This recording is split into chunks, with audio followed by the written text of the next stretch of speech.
ცინცაძის დარტყმა ვნახოთ და ბრავო დავით კერესელიძე. აგერ მომენტის პირისპირ მეხუთე წუთისთვის უკვე ორი ძალიან სახიფათო მომენტი შეიქმნა. ამჯერად ამ ეპიზოდის შემქმნელები არიან გაგრას ფეხბურთელები. გაგნიძე მარცხნივ პასი. დაბალი გადაცემა საჯარიმოში, გაგნიძე აპირებდა დასრულებას, აი კიდევ ერთი ხიფათი. იქამდე ცოტა კონტექსტიდან ამოვარდნილი კარში დარტყმა ვნახეთ ცინცაძის შესრულებით. ამოვარდნილი იმ თვალსაზრისით, რომ თითქოს არავინ ელოდა იმ დარტყმას და სწრაფად აიღო საკუთარ თავზე. ეფექტური დარტყმა გამოვიდა ჯერჯერობით ერთადერთი ზუსტიც დღევანდელ შეხვედრაში და მეკარე მოიგერია. აი აქ უკვე გათამაშებული კომბინაცია.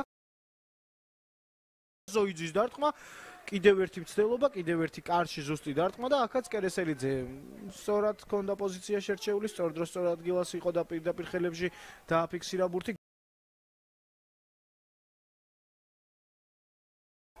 ჟან-მარკ ტიბუე მთელი გუნდით მეტოქის მესამედში ავიდა გორის დილა, ჩაწოდება საჯარიმოში, ხიფათი გაგრელთა კართან, სიუკაევი ბურთს ხელებში აფიქსირებს. აკონტე წავიდა შეტევაში, საჯარიმოში შევიდა და არტყა. დაიბლოკა მისი დარტყმა, მაგრამ გაგრძელდება გორელთა შეტევა. თედო კიკაბიძე ჩაწოდება დარტყმა კარში პირველი მეორე ტაიმში და სიუკაევი შოთა შეყილაძის დარტყმულ ბურთს პირდაპირ ხელებში აფიქსირებს. აი ახლა გაჩნდა ძალიან დიდი სივრცე. გიორგი ხარებაშვილი, სნაიპერი გაგრასი შემოვიდა, გაისწორა და არტყა, დამატება და აი რეალური შანსი, სადაც შეეძლო გაგრას დაწინაურება. ჯერ ხარებაშვილის დარტყმა მოიგერია დავით კერესელიძემ და დამატებაზე პედრო ანტონიო ბორჟეს სრულებაზე რამდენიმე წუთის წინ გამოსულ ფეხბურთელს შეეძლო გატანა და აცილა.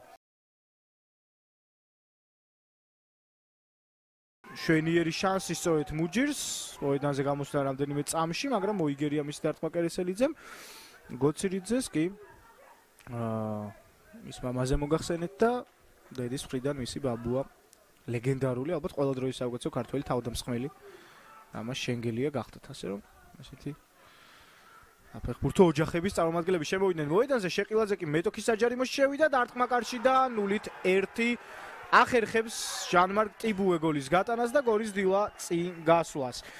მცირედი ყურადღების მოდუნება და მაშინ როცა შეტევაში იყო გაგრა, რამდენიმე წამში კონტრშეტევაზე წამოვიდა გორის დილა. მივიდა ყველაფერი იქამდე, რომ შეყილაძის საგოლე პასის შემდეგ ჟან-მარკ ტიბუე მარცხენა მცველმა და მე დღეს ვისაუბრე, რომ ფლანგის მცველების წვლილი შეტევაში დიეგო ლონგოს მოსვლის შემდეგ გორის დილას თამაში გაიზარდა. აქ რომ მეტი გოლი აღარ გავიდეს და ხვალაც უგოლოფრე ვიხილოთ, გამოვა რომ საშუალოდ მატჩი ერთი გოლი გავიდა, რაც ძალიან დაბალი მაჩვენებელია. აქ კი კიდევ ერთი გოლის გატანის შანსი დეობასინგას ჰქონდა და გორელთა მორიგი შეტევა ვნახეთ. ფარულავა მიუახლოვდა მეტოქის საჯარიმოს, გაისწორა ბურთი და არტყა და სიუკაევის ბრწყინვალე მოგერიება. დღეს მეკარეებს კარგი მატჩი ჰქონდათ. ფარულავას ამ თავისი კარგი სათამაშო ფორმის გაგრძელება და კიდევ ერთი გოლის გატანა შეეძლო, მაგრამ სიუკაევმა აჯობა.